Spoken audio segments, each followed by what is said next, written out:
En el aeropuerto Adolfo Suárez Madrid-Barajas, resonó el familiar anuncio por megafonía. Era el aviso de que el vuelo IB 1245 con destino a Sevilla estaba a punto de despegar. Comprobé mecánicamente la tarjeta de embarque que me entregaba el último pasajero y esbocé una leve sonrisa. Cuando la puerta del avión se cerró, solté un suspiro de alivio. Otro vuelo había concluido sin incidentes. Mi nombre es Sofía Rodríguez. Tengo 32 años y soy personal de tierra del aeropuerto. Hubo un tiempo en que también fui azafata, surcando cielos desconocidos. Pero hace 7 años, yo misma corté mis alas. Elegí un trabajo estable en tierra para cuidar mejor de mi pequeña familia, apoyar la exitosa carrera de mi marido y atender a mi suegra enferma. Mi suegra, la señora Carmen, llevaba varios años postrada en cama. 7 años. No es un tiempo largo, pero fue suficiente para devorar los sueños de mi juventud, suficiente para transformar a una joven enérgica y amante de la vida en una mujer que solo conocía el trabajo, la casa, su hijo y su suegra. Creía que mi sacrificio valía la pena.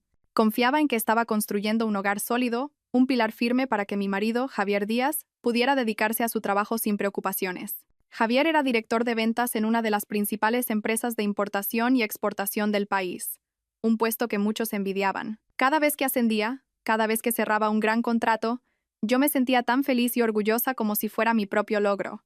Nuestro hijo, Hugo, tiene 5 años. Un niño listo y adorable, el lazo que nos unía y mi felicidad infinita. Así la vida transcurría, tranquila pero, al mismo tiempo, monótona. Hasta que llegó la tarde de aquel fatídico día. Sofía, ven un momento. Era Laura, una compañera de mi equipo.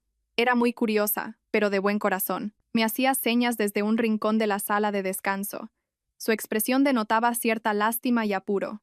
¿Qué pasa, Laura?, pregunté sin dejar de ordenar un fajo de documentos. Laura dudó un instante y luego me tendió su móvil. Este es tu marido, ¿verdad? En la pantalla había una foto bastante nítida. Sentí como si el corazón se me cayera a los pies. El hombre de la foto tenía una figura familiar, una sonrisa radiante y familiar. Era, sin duda, mi marido, Javier. Estaba en la terraza de un lujoso hotel junto al mar, rodeando con el brazo la cintura de una mujer joven y hermosa. Ella apoyaba tiernamente la cabeza en su hombro, sonriendo con una dulzura melosa. De fondo se veían el mar azul, palmeras y una deslumbrante luz dorada. Gran Canaria. Reconocí el paisaje al instante. Me dijo que se iba de viaje de negocios a Barcelona. Mi voz salió seca y rota, y sentí un nudo amargo en la garganta. Laura me miró con cara de disculpa. Lo siento, Sofía. Mi sobrina trabaja en ese hotel. Me mandó la foto para preguntarme si lo conocía, porque su cara le sonaba. No quería creerlo, pero... No necesitó terminar la frase. Todo era demasiado evidente. Javier me había mentido. No había ningún viaje de negocios a Barcelona. Estaba disfrutando de unas vacaciones con otra mujer 1000 veces más joven y hermosa que yo. La foto fue como una daga clavada en mi corazón. El dolor me impedía respirar. 7 años de matrimonio. ¿Era este engaño descarado el pago por 7 años de sacrificio y dedicación? Tratando de mantener la compostura, le di las gracias a Laura y regresé a mi puesto tambaleándome. Tenía la mente en blanco, aturdida. Intenté recordar las extrañas señales recientes. Las llamadas que atendía a toda prisa en el balcón. Su irritabilidad inexplicable cada vez que le preguntaba dónde iba o qué hacía. Las retiradas de dinero de nuestra cuenta conjunta sin una justificación clara. Me había estado engañando a mí misma. Me había esforzado en creer que era por el trabajo, por el estrés. Pero no, todo era una excusa para ocultar esta horrible verdad. Tenía otra mujer. Durante los últimos 7 años, yo había vivido en una obra de teatro dirigida por él. Yo era la esposa abnegada, la nuera devota, la madre que lo daba todo por su hijo. Y él, el marido exitoso, el hijo ejemplar. Pero a mis espaldas era un mentiroso y un traidor. Su sonrisa, sus susurros de amor, sus gestos tiernos hacia mí, todo era falso. Permanecí sentada, inmóvil, en medio del bullicio del aeropuerto. Pero en mis oídos solo escuchaba el sonido de mi corazón haciéndose añicos. Lágrimas calientes y saladas rodaron por mis mejillas. Me sentí tan estúpida, tan digna de lástima. El mundo que había construido con todas mis fuerzas se estaba desmoronando ante mis ojos. Inconscientemente, conduje hasta casa. El camino familiar que recorría cada día me pareció extrañamente desconocido. La casa que compartíamos, el lugar que consideraba mi refugio, se me apareció como una fría jaula dorada. Al entrar me envolvió un silencio asfixiante. Solo el tic-tac del reloj de la pared y la respiración dificultosa de mi suegra desde su habitación rompían la quietud. La señora Carmen había sufrido un derrame cerebral hacía 3 años y desde entonces estaba postrada en cama, pero la enfermedad no había mermado ni un ápice su crueldad y despotismo. Incluso cuando estaba sana, nunca me había aceptado. Siempre pensó que una chica insignificante de provincias como yo no era digna de su preciado hijo. Me criticaba por no llevar bien la casa, por no ser suficientemente servil, por no darle un nieto varón de inmediato. Incluso cuando nació Hugo, no estuvo satisfecha y siempre me comparaba con otras. Desde que cayó enferma, yo me encargaba de todos sus cuidados, desde la comida hasta su higiene personal. Javier estaba ocupado y mi cuñado y su familia solo aparecían de visita unos minutos y se iban. A pesar de todo, ella nunca me dedicó una mirada amable. Consideraba mis cuidados una obligación, mi deber. Cuando algo no le gustaba, gritaba, insultaba e incluso me lanzaba objetos. Yo lo había soportado todo apretando los dientes, pensando que era el precio que debía pagar como nuera por ser la madre de mi marido. Hoy, mi paciencia había llegado a su límite. No podía más. Entré en mi habitación, dejé el bolso y, forzando una voz normal, dije: «Suegra, ya he vuelto del trabajo. ¿Quiere que le prepare un puré?» La señora Carmen me lanzó una mirada torva. La comisura de su boca, torcida por las secuelas del derrame, se contrajo con desprecio. ¿Ahora te dignas a aparecer? ¿Dónde has estado? ¿Sorreando con algún cualquiera? ¿Es que quieres matarme de hambre y de sed a esta vieja? Sus palabras, afiladas como cuchillas, ahondaron la herida de mi corazón. Apreté los puños con fuerza, clavándome las uñas en la piel. Normalmente lo habría dejado pasar en silencio, pero hoy no. ¿Por qué dice eso? No he estado de juerga, vengo de trabajar. Con el dinero que gano pagamos las facturas de esta casa y sus medicinas, ¿no es así? La señora Carmen, sorprendida por mi rebeldía, abrió los ojos como platos. Vaya, vaya, qué insolente te has vuelto. ¿Te crees alguien por traer 4 duros a casa?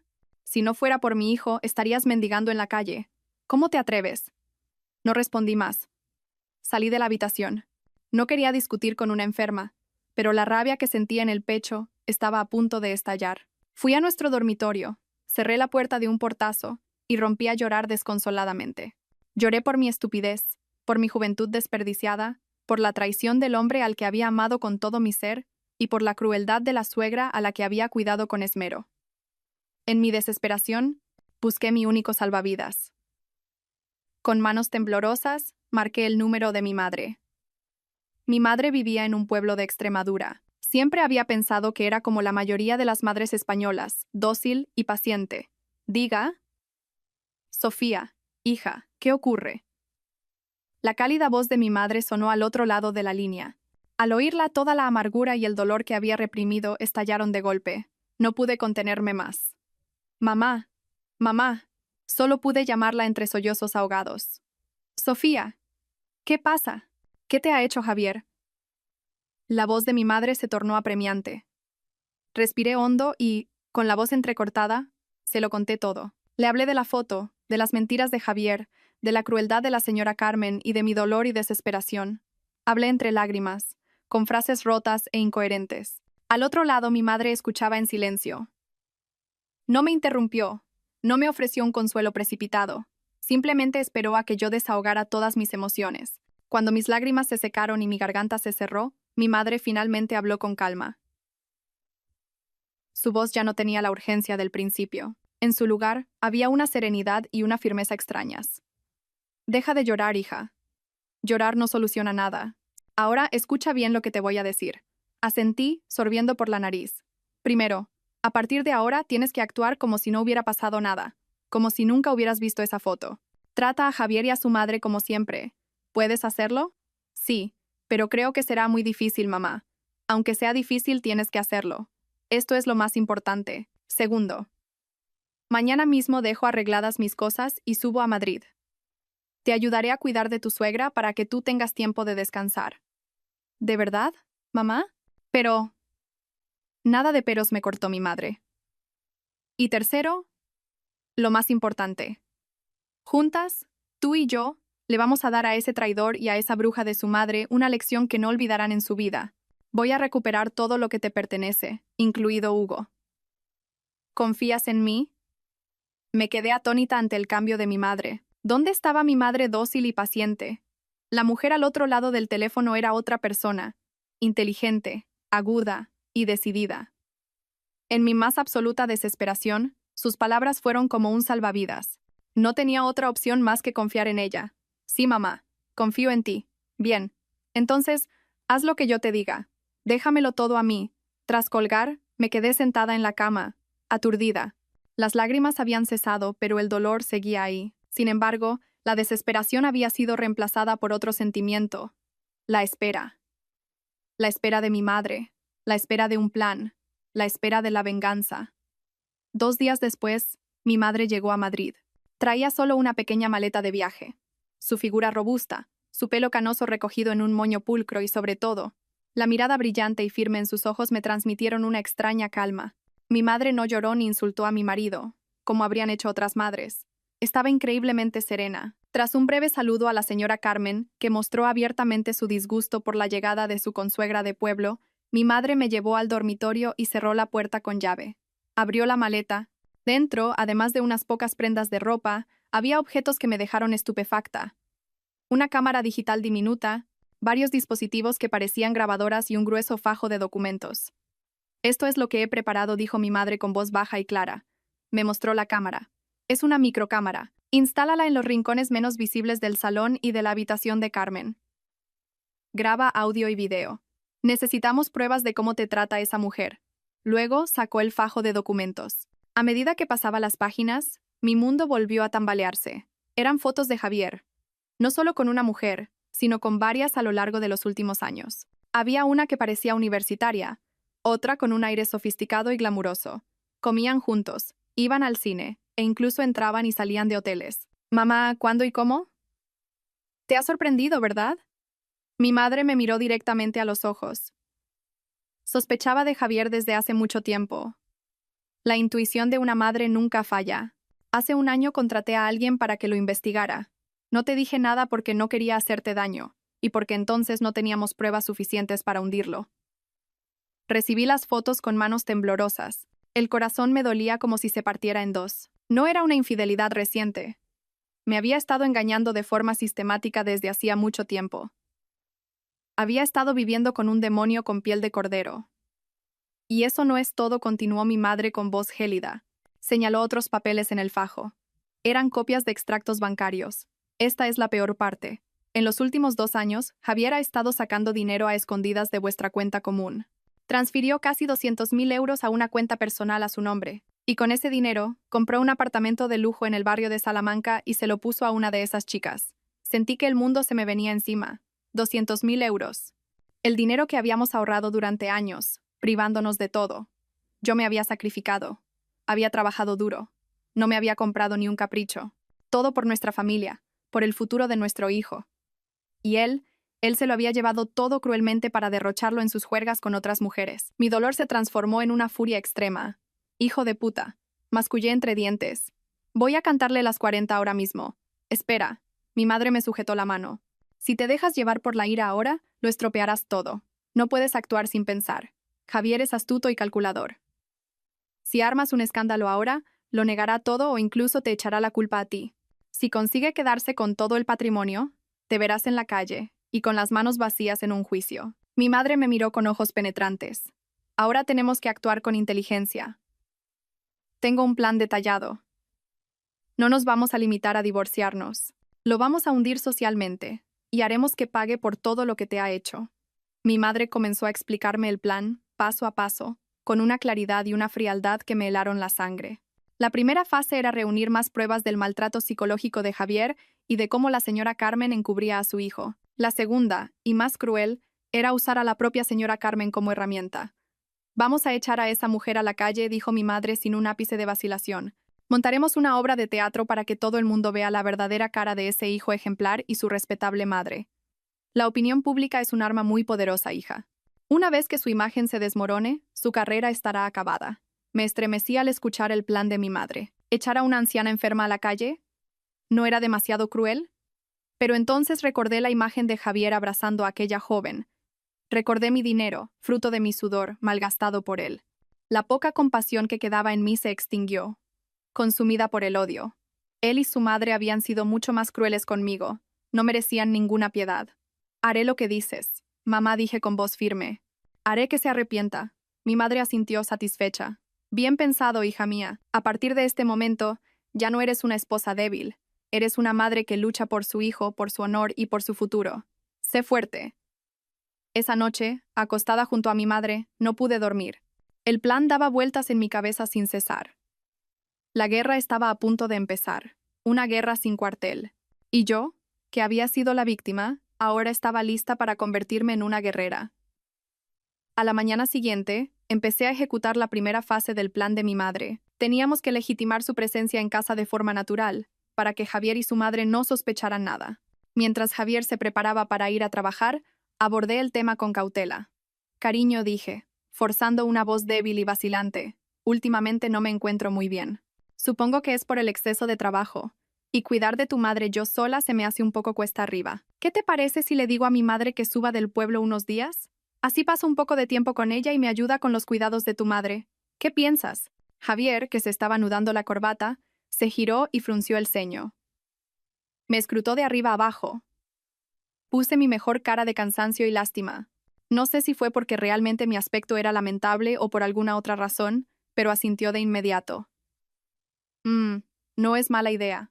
Que venga tu madre. Así tú estarás menos agobiada y yo me ahorro un dinero en contratar a una cuidadora. Sus últimas palabras fueron como un puñal en mi pecho. Para él, mi madre no era más que una cuidadora gratis. Bajé la cabeza para ocultar mi odio, pero mentalmente añadí una nueva deuda a su lista. Así fue como mi madre se instaló oficialmente con nosotros. Javier no sospechó nada. Al contrario, pareció aliviado de librarse de parte de la carga de cuidar a su anciana madre. No tenía ni idea de que la presencia de mi madre era el principio de su fin. Desde el primer día, mi madre se puso manos a la obra. Se comportó como una mujer de pueblo, sencilla, de pocas palabras y muy trabajadora. Mientras Javier estaba en el trabajo, instaló con destreza las 2 microcámaras que había traído. Una, escondida detrás de una maceta en una esquina, apuntaba directamente al sofá donde la señora Carmen solía sentarse a ver la televisión. La otra la colocó hábilmente encima del armario de la habitación de Carmen, con una vista panorámica del cuarto. Todo se hizo sin dejar rastro, a la perfección. Desde que llegó mi madre, mi vida se alivió considerablemente. Ella se hizo cargo de los cuidados de la señora Carmen. Le preparaba purés nutritivos y se los daba pacientemente, cucharada a cucharada. Mantenía la habitación limpia y con buen olor. Cada noche le masajeaba los brazos y las piernas. Mi madre hacía todo esto en silencio y con esmero, en marcado contraste con la actitud arisca y exigente de Carmen. Y, tal como mi madre había previsto, la señora Carmen no agradeció en absoluto sus cuidados. Al contrario, se volvió aún más arrogante y tiránica. Probablemente pensaba que mi madre, al igual que yo, era alguien que debía someterse a sus órdenes. «Oye, consuegra, este puré está salado. ¿Es que me quieres matar?» La señora Carmen lanzó el plato de puré que mi madre había tardado horas en preparar. El puré caliente se derramó por el suelo, salpicando incluso las manos de mi madre. Mi madre, sin decir una palabra, limpió el suelo en silencio con una bayeta y volvió a la cocina a preparar otro puré. «¿Por qué andas así?» «Pareces una tortuga. Ven a ayudarme a ir al baño o me lo hago encima». «¿Por qué me pones esta ropa tan oscura?» «Da mala suerte. ¿Estás deseando que me muera? ¡Cámbiame ahora mismo!» Cada uno de los gritos y actos tiránicos de la señora Carmen quedaba grabado sin falta por las cámaras. Cuando Javier volvía a casa, ella cambiaba de registro y se quejaba con dulzura, diciendo que mi madre no la cuidaba bien, que estaba mejor cuando la cuidaba yo. Javier, como siempre, solo creía a su madre. Se volvía hacia mí y me espetaba. «Haz algo con tu madre.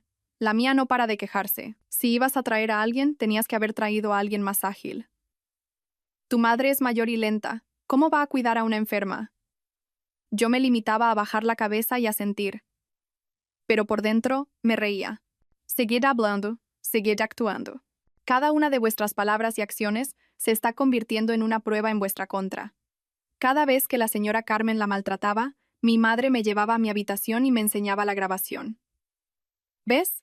Esto es lo que necesitamos. Deja que esa mujer muestre su verdadera naturaleza. Cuanto más malvada y cruel sea, más éxito tendrá nuestra obra de teatro después». Al ver a mi madre analizar las grabaciones con tanta calma, sentí una mezcla de admiración y un ligero temor.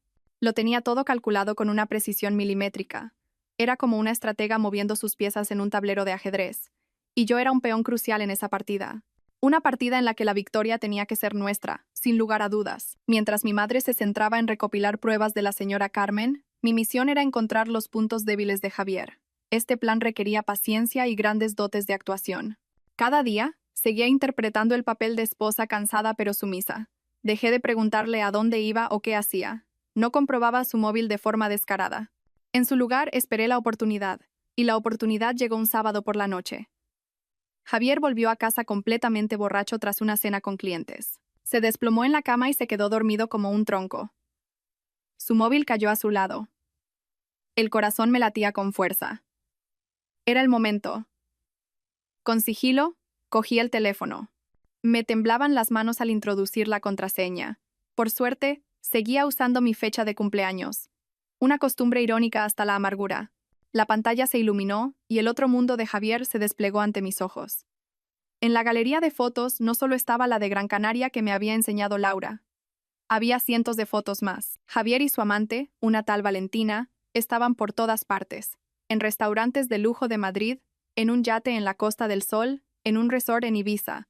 Se abrazaban, se besaban, sonreían felices. También había fotos en la habitación de un hotel, con sábanas blancas y una romántica luz amarillenta. Parecían una pareja de enamorados. El dolor volvió a atenazar mi pecho, agudo y helador. Respiré hondo, me sequé las lágrimas y seguí buscando pruebas. En WhatsApp encontré las conversaciones entre Javier y Valentina. Se llamaban cariño el uno al otro. Se contaban su día a día, planeaban su próximo viaje. Y hablaban de mí. Me llamaban la vieja, la máquina de parir, un estorbo en casa. Cariño, aguanta un poco más a esa. En cuanto la situación en mi empresa se estabilice, te juro que me la quito de encima. Entonces podremos vivir juntos sin escondernos, era un mensaje de Javier. Lo sé, ya verás cómo te lo compenso todo, mi amor, respondía Valentina con un emoticono de corazón. Leí los mensajes sintiendo cómo me temblaban las manos y los pies. No solo me estaba siendo infiel, llevaba mucho tiempo planeando abandonarme. Pero lo que más me horrorizó fueron las pruebas financieras. En correos y mensajes, encontré reservas de vuelos a las Baleares, recibos de pago de bolsos de marca, relojes, joyas y regalos caros, y, lo peor de todo, transferencias bancarias. Cientos de miles de euros transferidos desde la cuenta de Javier a la de Valentina con conceptos como para tus caprichos, mi vida. Sentí que se me helaba la sangre. Era mi dinero. El dinero de mi sangre y mi sudor. Con ese dinero pagaba la luz y el agua, la guardería de mi hijo, las medicinas de mi suegra. Y él lo usaba para mantener a su amante. Y eso no era todo. En su historial de búsqueda de Internet, encontré cosas aún más aterradoras. Abogado de divorcios de prestigio, cómo dividir los bienes en un divorcio sin salir perdiendo, cómo conseguir la custodia de los hijos siendo el cónyuge infiel. Ya se estaba preparando para una batalla legal. Planeaba quitármelo todo, desde el patrimonio hasta a mi querido hijo. Con manos temblorosas, usé mi propio móvil para fotografiar cada pantalla, cada foto, cada mensaje, cada transferencia. Envié todo a una cuenta de correo secreta que había creado previamente. Estas serían mis armas más poderosas en el juicio. Cuando volví a dejar el móvil en su sitio, ya estaba amaneciendo. Miré al hombre que dormía profundamente a mi lado. Su rostro dormido parecía tan tranquilo e inocente. Pero yo sabía que detrás de esa fachada se escondía un demonio egoísta, astuto y cruel. Mi amor por él había muerto. Completamente. Ahora en mi corazón solo quedaban el odio y la determinación de hacerle pagar. Salí en silencio de la habitación y fui al cuarto de mi madre. Ella aún no dormía. Me estaba esperando. Sin decir una palabra, le mostré lo que acababa de encontrar. Mi madre lo examinó todo con atención. Su rostro no mostraba ninguna emoción, pero en sus ojos brillaba una luz fría. Bien hecho, dijo. Ya tenemos casi todas las pruebas. Se acerca el momento de dar el golpe de gracia, hija mía. El momento ha llegado, declaró mi madre una tarde, después de revisar todas las pruebas que habíamos reunido.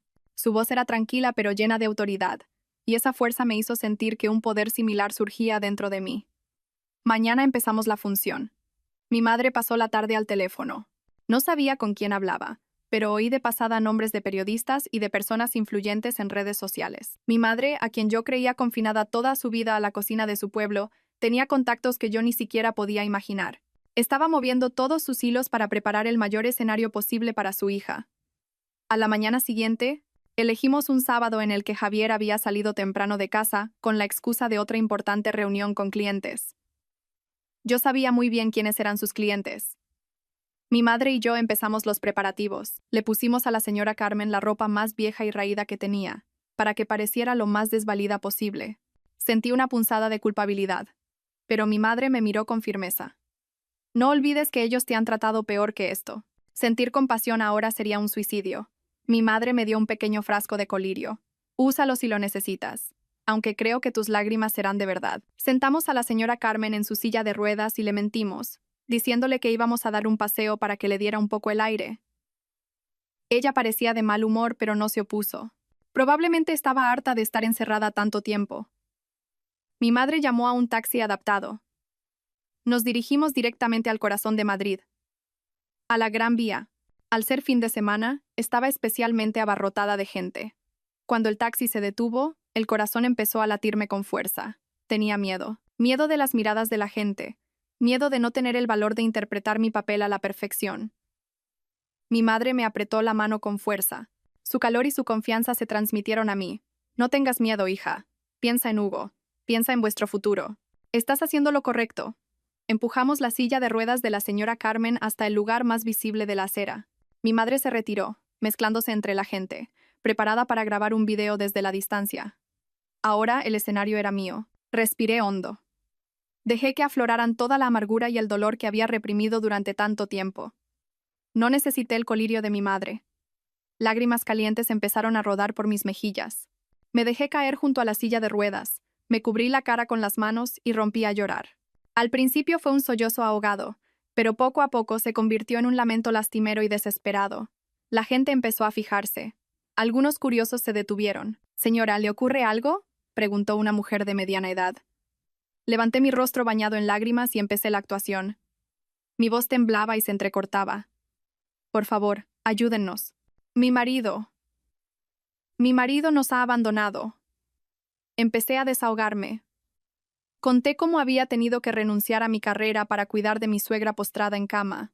Conté cómo mi marido, un exitoso directivo, me era infiel y se gastaba todo nuestro dinero con su amante. Conté cómo no se preocupaba en absoluto por su madre anciana y enferma, dejándome toda la carga a mí. Hablé de mi agotamiento, de mis dificultades, de mi desesperación por no tener ni para pagar las medicinas de mi suegra. Se ha ido con una mujer joven y guapa. Dice que mi suegra es una carga. Me dijo que si no podía cuidarla, que la abandonara en la calle. ¿Qué hago ahora? Yo también soy una mujer. También quiero que me quieran. ¿Por qué la vida es tan injusta conmigo?, grité, suplicando con desesperación. Cada palabra que pronunciaba era una parte de la verdad, aderezada con mi dolor y mi rabia.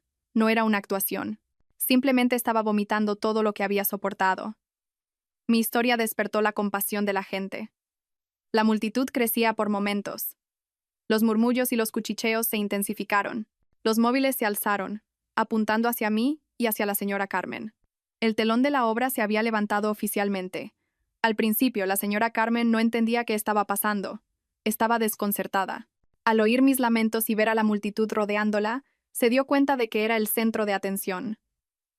En lugar de permanecer en silencio, su naturaleza arrogante y cruel volvió a aflorar. Pensó que estaba calumniando a su hijo de oro. «Tú, cállate la boca de una vez», gritó la señora Carmen. Su boca torcida parecía aún más malévola. «Mentirosa, más que mentirosa. ¿Cómo te atreves a difamar a tu marido? Mi hijo es un hombre bueno y de éxito. Jamás abandonaría a su madre». La multitud, que me compadecía, enmudeció un instante y luego volvió a alborotarse. Las palabras de la señora Carmen fueron como echar leña al fuego. «Señora, su nuera lo está pasando fatal. ¿Cómo puede insultarla así?», dijo un hombre mayor. «Al fin y al cabo la está cuidando a usted». La señora Carmen lo fulminó con la mirada.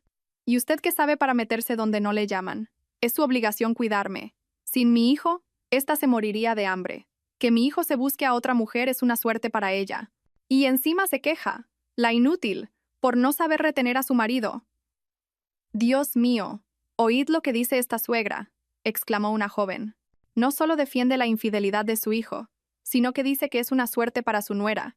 Es increíble». Las estúpidas palabras de la señora Carmen la delataron por completo. Sin darse cuenta, confirmó que todo lo que yo decía era verdad. La multitud, que antes me miraba con una mezcla de duda y compasión, ahora ardía de indignación. Empezaron a llover los insultos. De tal palo, tal astilla. El hijo es un cabrón y la madre una bruja. Pobre nuera. Menudo infierno de familia política. Grabad, grabad. Hay que subir la cara de esta gentuza a internet para que todo el mundo lo sepa. Los móviles se dirigieron hacia nosotras como si fueran armas. Los flashes no dejaban de saltar. La señora Carmen, cada vez más furiosa, gritaba e insultaba sin parar, soltando las palabras más venenosas. Me insultó a mí, a la multitud y a toda mi familia. Cada palabra que salía de su boca no hacía más que empañar aún más su imagen y la de Javier. Yo seguí interpretando mi papel. Me limité a sentarme allí, llorando, frágil y desvalida, dejando que la ira de la multitud y la estupidez de la señora Carmen hicieran el resto. A lo lejos, mi madre grababa toda la escena. Y no solo grababa. Envió el video al instante a sus amigos periodistas. En cuestión de minutos, nuestra obra de teatro dejó de ser un espectáculo callejero. Empezó a aparecer en foros y portales de noticias con titulares sensacionalistas. Impactante. Nuera se derrumba en plena calle con su suegra paralítica. Mi marido, un alto directivo, nos ha abandonado por su amante. Indignación. La increíble respuesta de una suegra. La infidelidad de mi hijo es una suerte para mi nuera. Las redes estallan. La verdadera cara de un marido basura y una suegra diabólica sacude internet. El video se propagó a una velocidad vertiginosa. En solo una hora, se había compartido miles de veces y tenía decenas de miles de comentarios. Mi cara, la cara de la señora Carmen y, la que los internautas no tardaron en encontrar, la cara de Javier, estaban por todas partes. Javier, el exitoso directivo, se convirtió en un instante en el marido basura más odiado y maldecido de todo el país. Cuando consideró que habíamos llegado al punto álgido, mi madre me hizo una señal. Ayudé a levantarse a la señora Carmen, agotada de tanto gritar. Cogimos otro taxi y abandonamos rápidamente el escenario. Sentada en el coche, viendo a la gente que seguía debatiendo acaloradamente y las luces de los móviles que no se apagaban, supe que habíamos triunfado. La tormenta mediática había comenzado, y esa tormenta pronto arrasaría con todo lo que Javier poseía. La tormenta mediática alcanzó a Javier más rápido de lo que yo había imaginado. En ese momento, estaba en la sala business del aeropuerto, a punto de embarcar en otro viaje de negocios a la Costa Brava con su amante. Probablemente estaría tomando un café, mirando tranquilamente su móvil, fantaseando con las vacaciones que le esperaban. Y entonces, lo vio. Un amigo le envió un enlace a la noticia con un mensaje. Oye, ¿esta no es tu mujer? ¿Qué coño está pasando? Puedo imaginar la cara de Javier en ese momento. Su expresión relajada transformándose en asombro, luego en palidez y, finalmente, en una furia extrema. Vio mi imagen llorando, la de su madre en la silla de ruedas y su propia cara siendo vilipendiada por todas partes. Leyó los comentarios, las maldiciones e insultos dirigidos a él y a su familia. Las vacaciones se cancelaron de inmediato. Javier salió corriendo del aeropuerto, cogió un taxi y se dirigió a casa como un loco. No me llamó ni una sola vez. Querría enfrentarse a mí cara a cara. Cuando Javier entró en casa de un portazo, mi madre y yo estábamos tomando el té tranquilamente en el salón. La señora Carmen, a la que le habíamos dado un calmante, dormía en su habitación. En cuanto me vio, Javier rugió como una bestia herida. «Sofía, ¿pero qué coño has hecho?» Corrió hacia mí y levantó la mano para abofetearme. Mi madre se levantó de un salto y se interpuso. «Javier, cálmate. Si tienes algo que decir, dilo tranquilamente, pero no levantes la mano. Apártese. Esto es un asunto entre mi mujer y yo». Javier empujó a mi madre, pero afortunadamente ella mantuvo el equilibrio. Me señaló directamente a la cara con los ojos inyectados en sangre por la rabia. «¿Qué es lo que quieres? ¿Quieres arruinarme, verdad? ¿Por qué has hecho esto?» Actué según el guión que mi madre me había indicado. Me encogí, fingiendo un miedo extremo. Yo solo saqué a tu madre a dar un paseo. La gente me vio llorar y me preguntó qué pasaba, y yo solo conté la verdad. ¿La verdad? Javier soltó una risa sarcástica. La verdad es que lo has hecho a propósito para humillarme a mí y a toda mi familia. Mira, todo el mundo me está insultando. Mi carrera, mi reputación. Todo está destrozado por tu culpa. No lo hice a propósito. Tú me engañaste y nos abandonaste. ¿No es esa la verdad?, dije con voz queda, entre sollozos. Las lágrimas volvieron a brotar. Javier se quedó sin palabras. No podía negar esa verdad. Justo en ese momento, Se oyó un ruido en la habitación de la señora Carmen. Probablemente se había despertado con la discusión. Salió al salón empujando ella misma su silla de ruedas. Al ver a Javier, empezó a llorar y a quejarse como si hubiera visto a su salvador. «Javier, has venido. Menos mal, tienes que defenderme. Tu mujer me ha llevado a la calle y me ha humillado delante de todo el mundo. Esa víbora quiere matarnos». Javier se giró hacia su madre. La rabia volvió a apoderarse de él. «Mamá, todavía sigues con esas. Si no hubieras dicho todas esas estupideces, las cosas no habrían llegado a este punto. ¿Quién te mandó ponerte a defender que tu hijo tuviera una amante delante de toda esa gente?» La señora Carmen, que no esperaba ser reprendida por su hijo, se quedó helada. Yo solo quería protegerte. Eres mi hijo, tengo que defenderte a ti. ¿A quién si no? ¿Protegerme? Me has hundido, mamá. ¿Y ahora qué? Seguro que en la empresa se enteran, me despedirán y lo perderé todo. Todo por tu culpa. Al ser acusada tan brutalmente por su hijo, la señora Carmen también se enfureció. ¿Y ahora me echas la culpa a mí? Desagradecido. ¿Quién te ha tapado siempre todas tus mierdas? ¿Quién te ayudó a arreglar lo de Elena? Si no fuera por mí, estarías en la cárcel. ¿Cómo te atreves a hablarme así? Cállate, gritó Javier horrorizado. Esa breve pero intensa conversación quedó grabada íntegramente en la pequeña grabadora que mi madre había encendido disimuladamente y colocado sobre la mesa del salón. Elena, la primera mujer de Javier. ¿Qué le había pasado? Las palabras de la señora Carmen revelaban un secreto mucho más terrible que una infidelidad. Mi madre y yo nos miramos. Acabábamos de conseguir una prueba más valiosa que el oro. En su ira, Javier y su madre habían cavado su propia tumba. Javier se dio cuenta de su error. Dejó de discutir con su madre e intentó desquitarse conmigo, pero fue en vano. Yo me limité a llorar y mi madre me protegió. Finalmente, dio un puñetazo a la pared, se encerró en el dormitorio y cerró la puerta de un portazo. Esa noche, toda la casa quedó sumida en una tensión y un silencio asfixiantes. Pero en la habitación de mi madre y mía, ardía la llama de una nueva esperanza. Teníamos en nuestras manos la carta definitiva para acabar con Javier. La tormenta en las redes sociales fue solo el principio. El verdadero ataque, el que cortaría la fuente de ingresos de Javier, lo lanzamos mi madre y yo a la mañana siguiente. No le dimos tiempo a reaccionar. Mi madre, curtida en 1000 batallas, redactó cuidadosamente una carta anónima. La carta, lejos de usar un tono insultante o malicioso, estaba escrita desde la perspectiva de un tercero indignado por el suceso, de forma muy objetiva y educada. Fue enviada a los correos corporativos de la Junta Directiva y del Departamento de Recursos Humanos de la empresa de Javier. El contenido describía detalladamente el incidente de la Gran Vía, subrayando que Javier, como director de ventas y cara visible de la empresa, había cometido actos inmorales y violado las leyes de matrimonio y familia. Pero eso no era todo. Mi madre adjuntó hábilmente las pruebas más contundentes que teníamos. Las fotos de Javier y Valentina juntos, ordenadas cronológicamente para demostrar que su relación era de larga duración. Los recibos y extractos bancarios que demostraban los cuantiosos gastos en su amante. Y el golpe de gracia. Mi madre marcó en rojo los gastos que Javier había justificado como comidas con clientes o viajes de negocios, pero que en realidad habían sido para mantener a su amante. Estaba malversando fondos de la empresa de forma sutil, abusando de su cargo. La carta terminaba con una pregunta retórica. Un directivo con una vida privada tan disoluta, con una moralidad tan cuestionable y con un comportamiento tan deshonesto, ¿es digno de representar la imagen y los intereses de una gran corporación? Enviamos el correo desde un cibercafé para no dejar rastro. Inmediatamente después, el móvil de Javier empezó a sonar sin parar. Estaba encerrado en su habitación.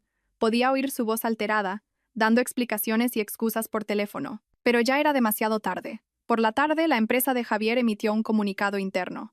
Había sido suspendido de su cargo de forma indefinida mientras se investigaban las acusaciones. La imagen de directivo competente y prometedor que tanto se había esforzado en construir se había derrumbado por completo. Al mismo tiempo, la amante, Valentina, también empezó a pagar las consecuencias. Sus fotos y su información personal fueron desenterradas sin piedad por los internautas. Fue etiquetada como la otra descarada, la rompehogares. Sus redes sociales se llenaron de insultos y acusaciones. La presión de la opinión pública, de su familia y amigos, fue insoportable para ella. Esa misma tarde, Valentina llamó a Javier. Pasé deliberadamente por delante de la puerta de su habitación para escuchar la conversación. «Javier, tenemos que dejarlo». La voz de Valentina sonaba llorosa al otro lado del teléfono. «No puedo más. Todo esto es por tu culpa. Me has arruinado la vida». La gente me mira como si fuera una criminal. Valentina, cálmate, escúchame. Lo arreglaré todo, suplicó Javier. ¿Arreglarlo? ¿El qué? Si no puedes ni contigo mismo. Te han suspendido del trabajo, no tienes dinero, has perdido tu reputación. No quiero tener nada que ver con alguien como tú. No me busques más. Valentina colgó. Javier se quedó destrozado. Le oí golpear el escritorio y proferir una sarta de insultos. La amante a la que tanto había cuidado, la mujer con la que planeaba un futuro, lo había abandonado en cuanto las cosas se pusieron feas. Ese era el precio de la traición. Volví a mi habitación y se lo conté a mi madre. Ella simplemente sonrió con tristeza. Un amor construido sobre mentiras y dinero siempre acaba en traición y cálculo. Dejemos que se devoren entre ellos. La noche era profunda, pero la tormenta en esta casa no había hecho más que empezar. Javier había perdido su carrera y a su amante. Ahora solo le quedaba el odio, y sin duda buscaría la forma de vengarse. Teníamos que prepararnos para la siguiente batalla. En cuestión de días, habiéndolo perdido todo, Javier se convirtió en una bestia salvaje. Ya no mantenía su fachada de hombre sofisticado y tranquilo. Volcó toda su ira y su frustración sobre mí. Todo es por tu culpa. Me has arruinado la vida. Me gruñía cada vez que nos cruzábamos. ¿Crees que has ganado?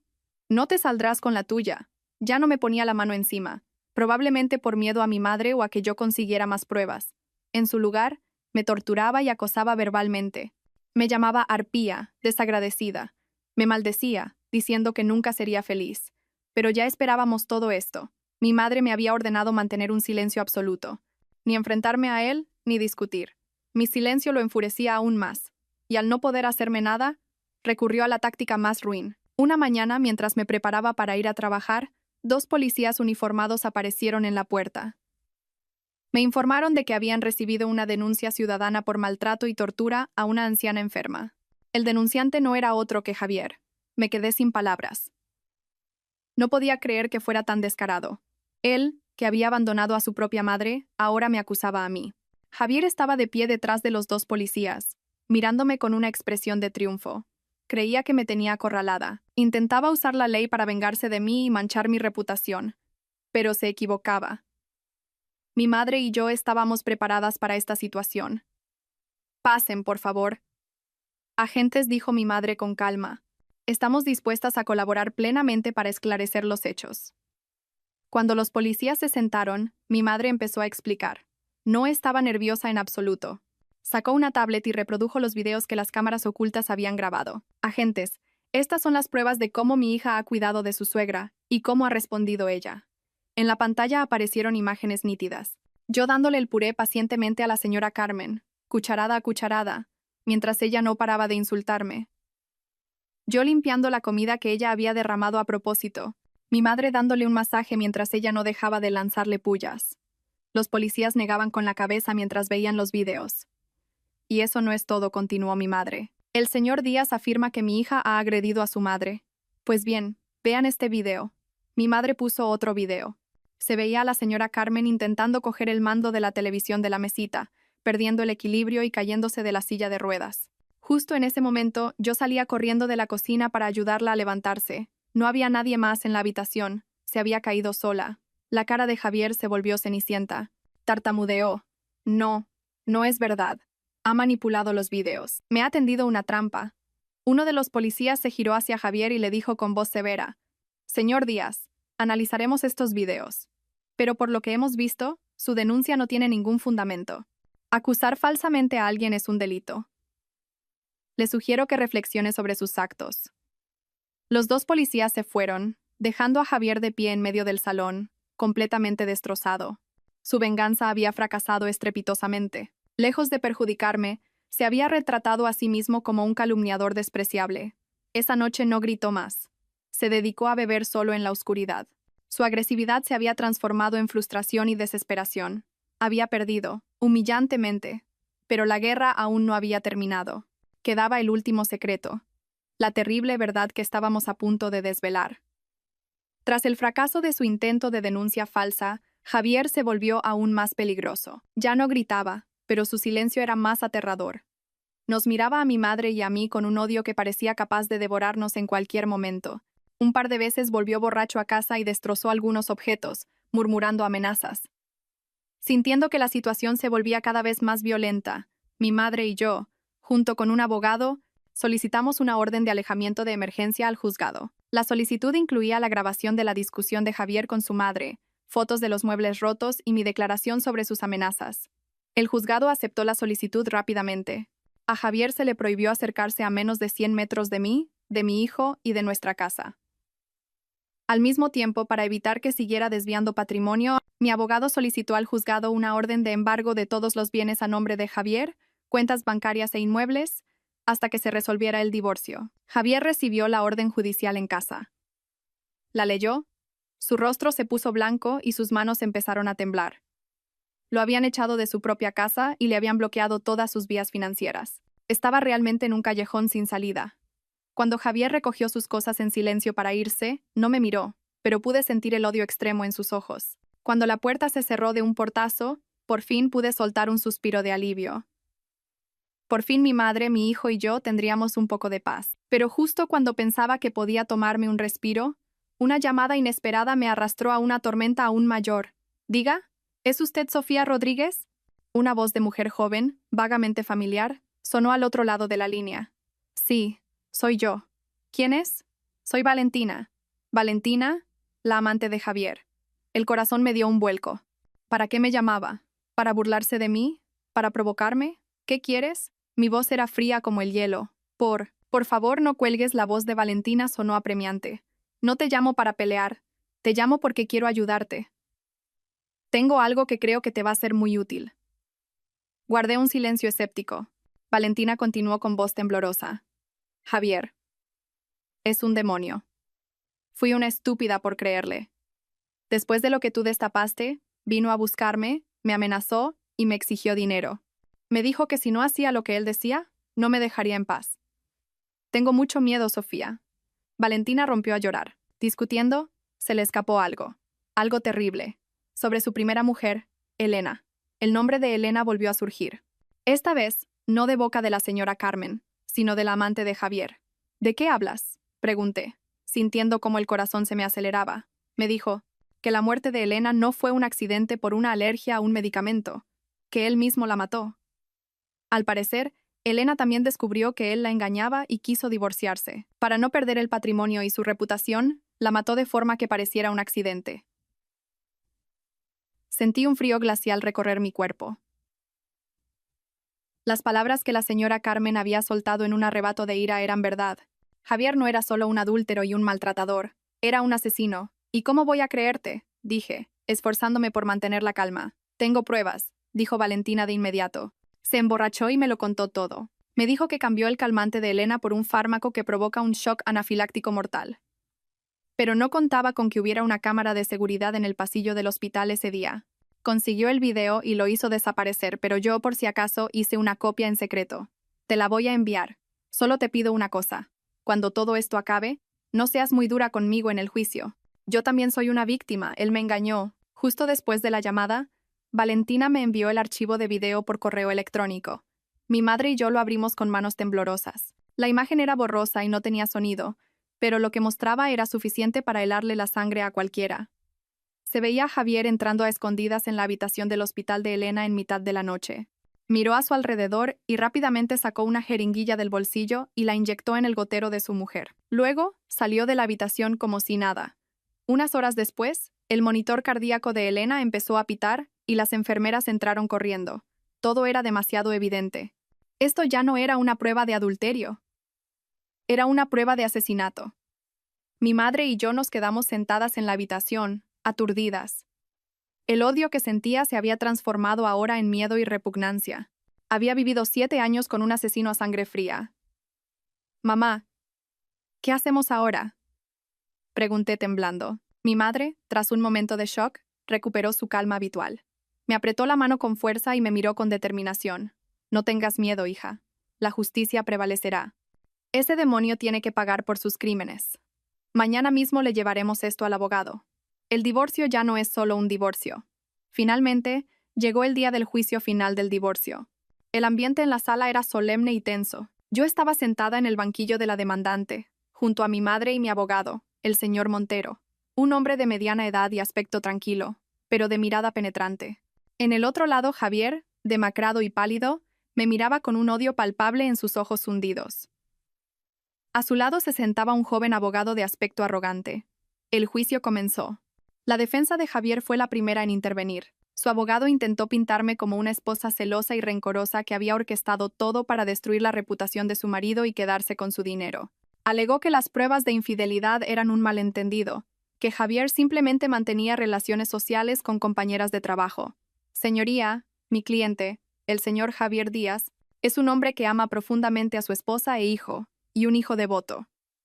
Sin embargo, el estrés laboral le ha hecho descuidar en ocasiones a su familia. La señora Rodríguez, en lugar de comprender y apoyar, ha albergado sospechas infundadas e incluso ha llegado al extremo cruel de abandonar a su suegra anciana y enferma en la calle para humillar a su marido. Esto demuestra el carácter malicioso de la señora Rodríguez y su incapacidad para ostentar la custodia de su hijo. Al escuchar esas palabras descaradas, apreté los puños, pero el señor Montero me hizo una señal para que mantuviera la calma. Luego presentaron a su testigo estrella, la señora Carmen. Entró en la sala en silla de ruedas, con un aspecto frágil y desvalido, muy diferente a su arrogancia habitual. Sin duda, el abogado de Javier la había instruido a conciencia. Testigo, ¿podría decirnos cómo la trató su nuera, la señora Rodríguez, durante el tiempo que vivieron juntas? Preguntó el abogado de Javier con voz compasiva. La señora Carmen rompió a llorar. Fue muy duro, señor abogado. Me maltrataba, me dejaba sin comer, me insultaba. Una vez incluso me empujó y me caí. Me decía que era una carga, un estorbo. Se compinchó con su madre para echarme de casa. Se lamentó llorando miserablemente, pintándome como la nuera más cruel y despiadada del mundo. Javier, a su lado, asentía, fingiendo preocupación por su madre. Estaban representando una obra de teatro perfecta ante el tribunal. Cuando terminó el testimonio de la señora Carmen, la sala quedó en silencio. Todas las miradas se dirigieron hacia mí, miradas de compasión y reproche. Era el turno de mi abogado. El señor Montero se levantó.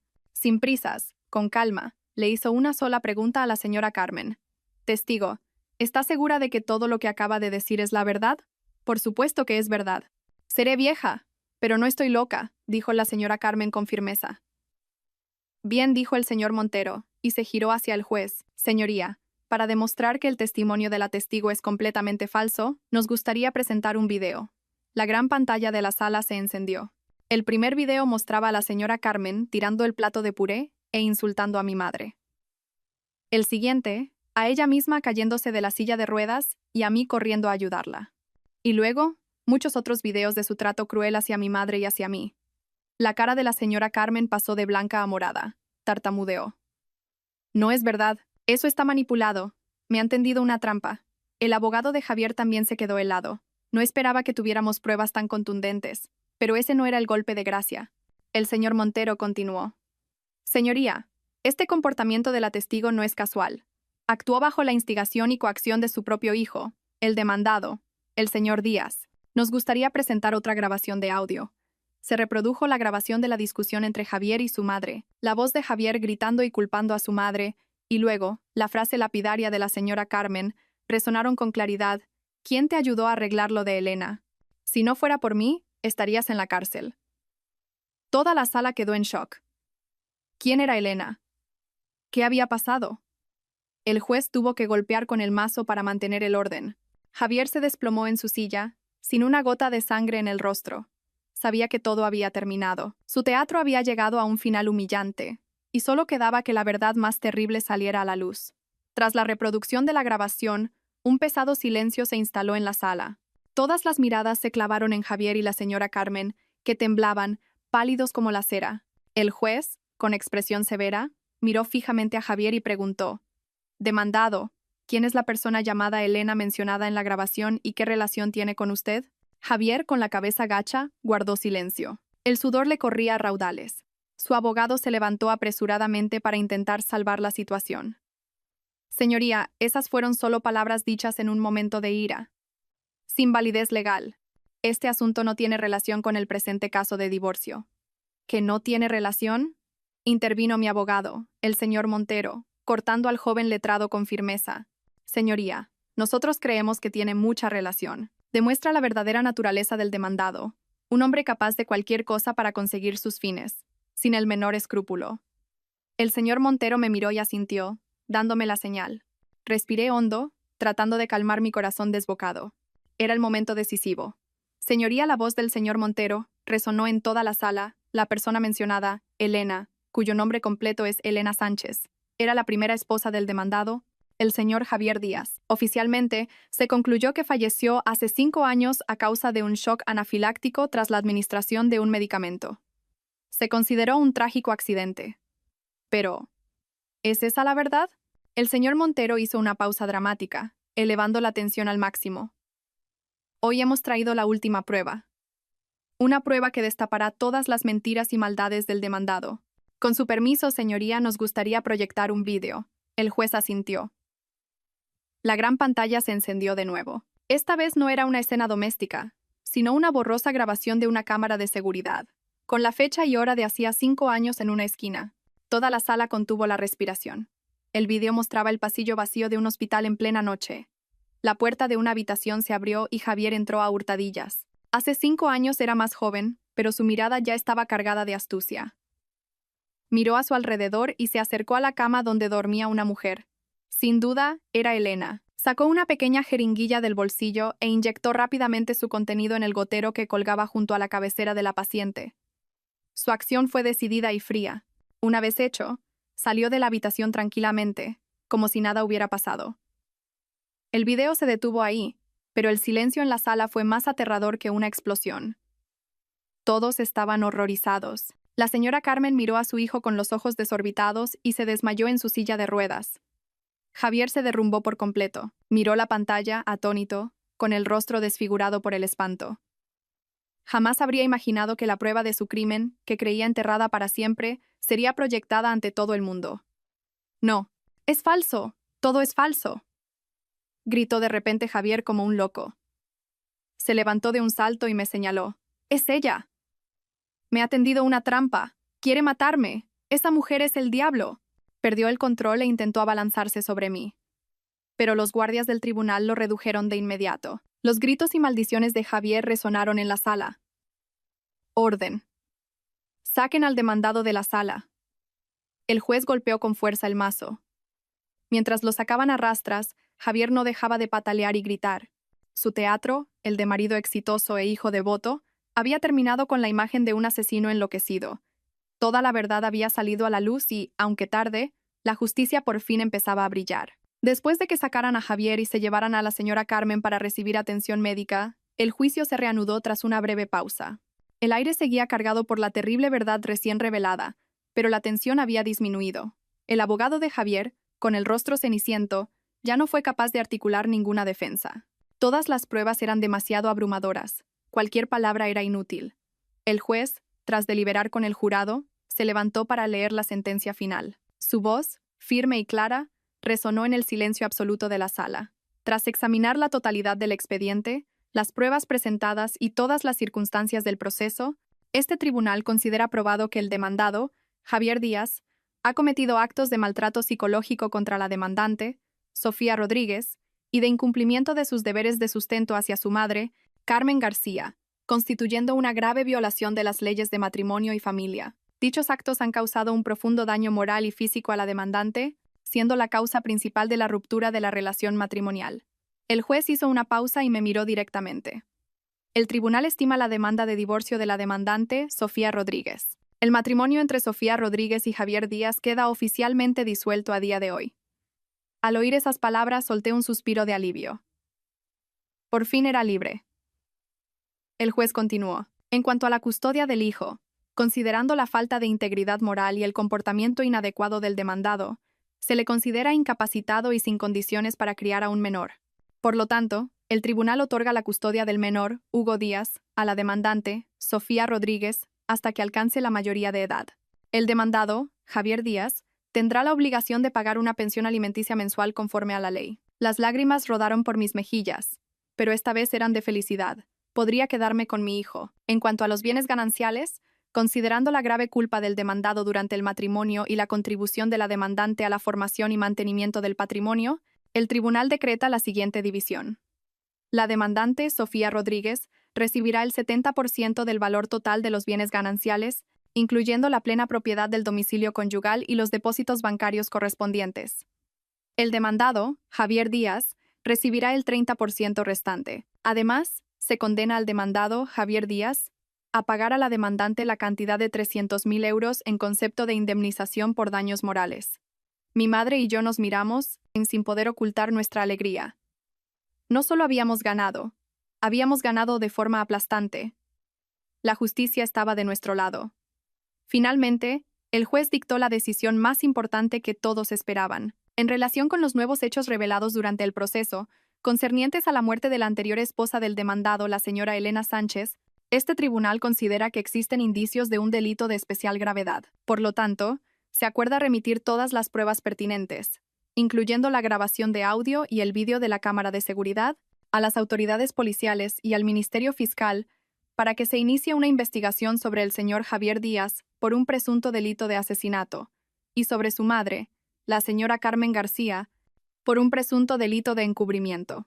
Esta sentencia es firme y entra en vigor de inmediato. El mazo del juez cayó, poniendo fin al tumultuoso juicio.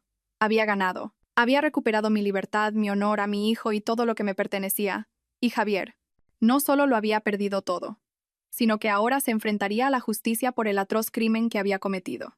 En el momento en que se cerró la puerta del tribunal, una nueva y más luminosa puerta se abría en mi vida. Al salir del juzgado, el cielo de Madrid estaba increíblemente claro y azul. Un sol dorado y radiante caía sobre mis hombros, como un cálido abrazo de consuelo. Respiré hondo, sintiendo el aire de la libertad. La guerra había terminado. La pesadilla de 7 años por fin había desaparecido. Mi madre me apretó la mano con fuerza. En sus ojos brillaba la alegría. Te lo dije, hija. La justicia siempre está del lado de los buenos. Hemos ganado. No fuimos directamente a casa. Buscamos un restaurante tranquilo para celebrarlo. Fue la comida más deliciosa que había probado en años. Ya no había cargas ni preocupaciones, solo nosotras dos y la felicidad de la liberación. La noticia del juicio se extendió rápidamente. Los medios de comunicación volvieron a hervir. Esta vez, Javier ya no era el marido basura, sino un asesino a sangre fría. La opinión pública se indignó aún más al conocer su crimen. Su antigua empresa emitió un comunicado despidiéndolo oficialmente y declarando que no tolerarían ningún acto que violara la ley y la moral. Todas las puertas parecían cerrarse para Javier. Mientras tanto, ocurrió algo inesperado. La señora Carmen, al despertar en el hospital y enterarse de la sentencia del tribunal y de que ella también podía ser acusada de encubrimiento, hizo algo que nadie esperaba. Para salvarse a sí misma, contactó voluntariamente a la policía y presentó una declaración incriminando a su propio hijo por la muerte de Elena. Contó con todo detalle cómo le había ayudado a Javier a crear una coartada y a limpiar la escena. Lo hizo todo con la esperanza de obtener la clemencia de la ley. El sagrado amor maternal se hizo añicos por el egoísmo y el miedo.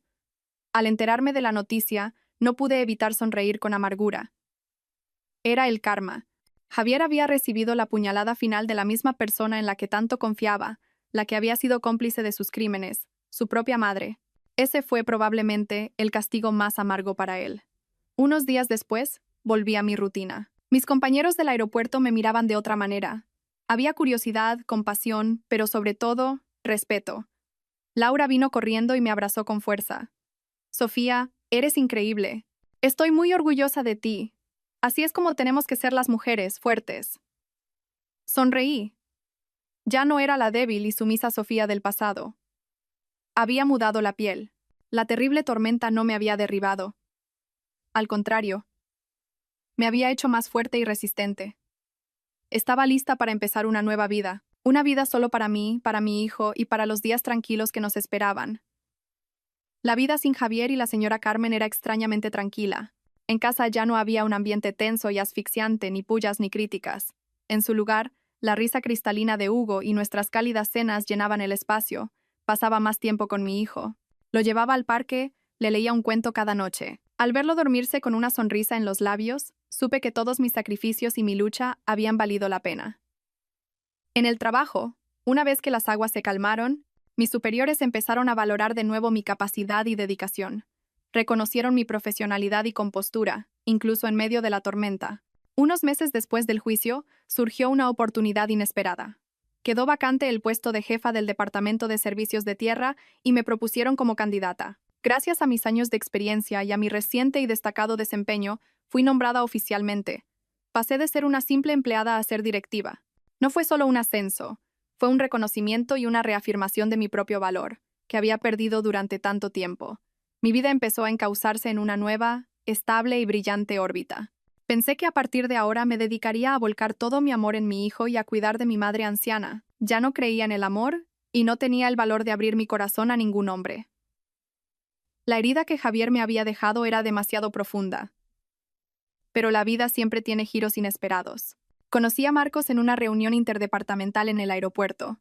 Era el jefe del equipo de seguridad, un hombre de unos 35 años, alto, de complexión fuerte y con un aspecto bondadoso.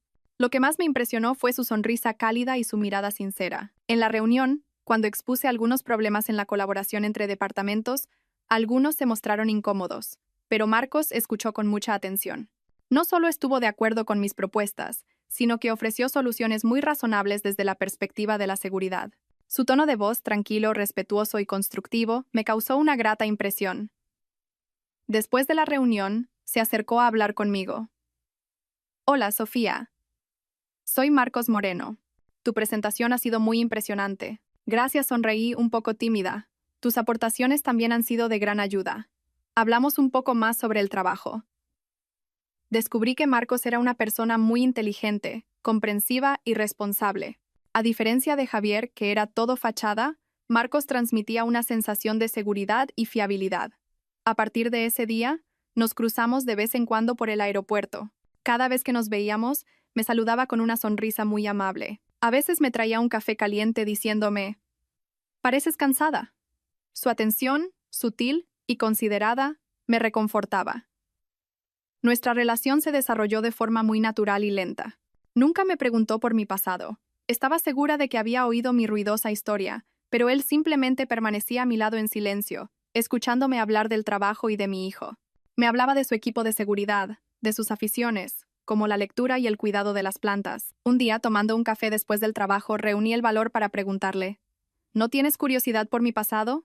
Marcos me miró. Su mirada seguía siendo cálida. Creo que el pasado de una persona no define quién es en el presente. La Sofía que yo veo es una mujer fuerte, una madre excelente y una profesional competente. Para mí, eso es suficiente. Sus palabras hicieron que mi corazón se estremeciera. Por primera vez en años, me sentí verdaderamente reconocida y respetada. En mi corazón reseco, empezó a brotar un pequeño capullo de confianza y esperanza. Cuando pensaba que a partir de ahora solo habría días soleados, una nube negra inesperada volvió a aparecer. Mi madre, mi pilar inquebrantable, empezó a toser con frecuencia y a perder peso de forma alarmante. Al principio, ambas pensamos que era por el cambio de tiempo y la edad, pero como los síntomas no mejoraban, la llevé a hacerse un chequeo completo. En el momento en que tuve los resultados en la mano, sentí que el suelo se abría bajo mis pies. A mi madre le habían diagnosticado un cáncer de pulmón en fase inicial. Esa terrible enfermedad, que solo oía en las películas, ahora golpeaba a la persona que más quería en el mundo. Casi me desplomé en el pasillo del hospital. El miedo a perder a mi madre era 1000 veces mayor que el dolor que había sentido por la traición. Sin embargo, mi madre fue la más serena de las dos. Me cogió la mano y con su voz firme de siempre me dijo, «Está en fase inicial, no hay de qué asustarse, con lo que ha avanzado la medicina hoy en día. El cáncer ya no es una sentencia de muerte. Tu madre tiene que ver a su hija feliz y a Hugo casarse». Su optimismo me levantó. Me sequé las lágrimas y me prometí a mí misma ser fuerte. Mi madre había luchado por mí, ahora me tocaba a mí luchar por ella. Inmediatamente pedí unas vacaciones y organicé todo para poder dedicarme por completo al cuidado de mi madre. Busqué a los mejores médicos, investigué los tratamientos más novedosos. Le preparaba comidas nutritivas y paseábamos juntas todos los días para levantarle el ánimo. Mientras estábamos en el hospital, Marcos venía a vernos casi todos los días. No decía muchas palabras de consuelo vacías. Simplemente traía en silencio un termo de manzanilla caliente, un par de buenos libros o se sentaba a jugar al ajedrez con mi madre. También era muy bueno consolando a Hugo. Le explicaba que la abuela estaba un poco cansada, pero que pronto se pondría bien. Su presencia, silenciosa pero firme, fue un gran apoyo para las 3 generaciones de nuestra familia. Una tarde, estando a solas con mi madre en la habitación del hospital, de repente me cogió la mano y me contó algo que nunca antes había oído. ¿Sabes por qué te ayudé con tanta determinación cuando estabas mal por lo de Javier? Negué con la cabeza, porque no quería que siguieras los pasos de tu madre. Tu padre también fue un traidor. Me quedé en shock. Mi padre había muerto cuando yo era muy pequeña. En mi memoria, era un hombre cariñoso que adoraba a su mujer y a su hija. Mi madre sonrió con tristeza. Esa es la imagen que quería que recordaras de tu padre. Pero la verdad es que él también me fue infiel y me hizo sufrir mucho. En aquel entonces, yo también estuve a punto de rendirme, como tú, pero no lo hice por ti. Elegí el camino del silencio y la paciencia para darte una familia unida. Pero me equivoqué. Mi paciencia no me trajo la felicidad. Solo me hizo vivir en un tormento y no pude retener a quien quería irse. He vivido toda mi vida siendo débil y sumisa. Por eso, cuando te pasó a ti, me prometí que mi hija no cometería el mismo error. Tienes que vivir de otra manera. Tienes que ser fuerte y luchar por tu propia felicidad y tu dignidad. Al escuchar las palabras de mi madre, las lágrimas volvieron a brotar. La abracé con fuerza. Detrás de su fachada de mujer dura y decidida se escondía un pasado lleno de dolor y sacrificio. Había transformado su propio sufrimiento en la fuerza para proteger a su hija. Sentí pena por ella y la admiré aún más. No te preocupes, mamá, dije entre sollozos. Voy a ser muy feliz. Y tú también. Tienes que ponerte bien, ¿vale? Tienes que hacerlo, mamá. Mi madre sonrió y me acarició el pelo. Lo sé, hija mía. Esta prueba no me va a derribar. Y no la derribó. Al contrario, nos hizo valorar aún más a la familia y el amor. Y me enseñó que incluso en los momentos más oscuros, siempre hay una mano que te ayuda a levantarte. La mano de mi madre y la cálida mano de Marcos. Tras un tratamiento intensivo, la salud de mi madre mejoró notablemente. El médico dijo que, gracias a la detección precoz y a la actitud positiva de la paciente, la respuesta al tratamiento estaba siendo muy efectiva. Le dieron el alta para que se recuperara en casa a la espera de la cirugía, y nuestra vida volvió a la normalidad. Pero, como se suele decir, aunque el árbol quiera la calma, el viento no cesa. Un sábado por la tarde, mientras Marcos estaba en casa pasando el rato con nosotros, el timbre sonó de forma estridente. Fui a abrir y me quedé helada. Era Javier. Estaba mucho más demacrado y miserable que la última vez que lo vi en el juzgado. Estaba esquelético, con barba de varios días y apestaba a alcohol. Me miró con los ojos inyectados en sangre, llenos de resentimiento. «Quiero ver a Hugo. Déjame ver a mi hijo», gritó, intentando entrar a la fuerza. Me interpuse rápidamente. «Váyase. Tiene una orden de alejamiento». «¿Una orden?» «Es mi hijo. Tengo derecho a verlo». Javier me empujó. Justo en ese momento, Marcos salió de casa y se puso delante de mí. Sin decir una palabra, se convirtió en un escudo inquebrantable con su corpulencia. Al ver a Marcos, los celos y la ira de Javier volvieron a encenderse. «¿Y tú quién coño eres?» «Ah, ya sé. Tú eres el que me ha robado a mi mujer y a mi hijo». Se abalanzó sobre Marcos como un loco para pegarle, pero Marcos, con su profesionalidad como agente de seguridad, lo esquivó fácilmente y lo redujo con rapidez. «Señor Díaz, está usted ebrio. Por favor, váyase». La voz de Marcos seguía siendo tranquila pero firme. «No me obligue a tomar medidas más drásticas». Al oír el alboroto, Hugo salió corriendo de su habitación. Al ver a Javier con ese aspecto aterrador, el niño gritó asustado y se abrazó a las piernas de Marcos. «Tío Marcos, tengo miedo». «Echa a ese señor». La reacción de su hijo fue la última puñalada en el corazón de Javier. Se quedó paralizado al ver a su hijo buscando protección en otro hombre. Su agresividad se desvaneció, reemplazada por una expresión de derrota y dolor extremos. Sin decir nada más, se dio la vuelta y se fue tambaleándose. Su espalda, larga y solitaria, se recortó bajo la tenue luz de la farola. Cuando Javier se fue, Marcos se giró y consoló a Hugo. Lo cogió en brazos, le secó las lágrimas y le contó una historia divertida para que se olvidara del susto. Ver esa escena me reconfortó el corazón. Esa noche, después de que mi madre y Hugo se durmieran, Marcos y yo nos sentamos en el salón. Le di las gracias por habernos protegido. Marcos me miró. Su mirada era más tierna y seria que nunca. Sofía dijo: «No quiero ser solo la persona que te protege en momentos como este. Quiero estar a tu lado y al de Hugo todos los días, para cuidaros y protegeros siempre». Se arrodilló y sacó una pequeña caja de terciopelo del bolsillo. Al abrirla apareció un anillo de plata, sencillo pero elegante. «Sofía, ¿quieres casarte conmigo?» Me quedé sin palabras, helada. Las lágrimas volvieron a brotar, pero esta vez de sorpresa y felicidad. «Estoy divorciada, tengo un hijo». «¿Estás seguro?» Tartamudeé. Marcos se levantó y me cogió las manos. Estoy seguro. Te quiero, con tu pasado y tus heridas. Y quiero a Hugo como si fuera mi propio hijo. No te voy a obligar a olvidar el pasado, solo te pido que me permitas caminar contigo hacia el futuro.